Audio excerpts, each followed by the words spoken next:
they were talking about this book that, I think it's called 80/20, and talking about Mhm, how partnership is not always 50/50, that there is 100% of the pie, but sometimes somebody's carrying 80%, sometimes somebody's pulling their 20%, and recognizing when one of you needs more support or when one of you is leaning more is mhm. so key. What do those conversations look like at home with your spouse when you're communicating, "I need a little more support," or, "I have more bandwidth, what can I take off of your plate?" What does that look like for you guys?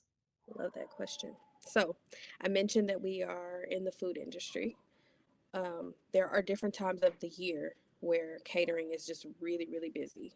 Mhm, And there are different times of the year where compliance is really, really busy. And then there are different times of the year where our kids are all in a sport and everybody needs to go four different places. mhm, So I would just say sometimes we don't even see each other until it's time to go to bed. And so making sure that those Sundays, making sure that like our communication to each other is really like, how are you feeling? How can I support you?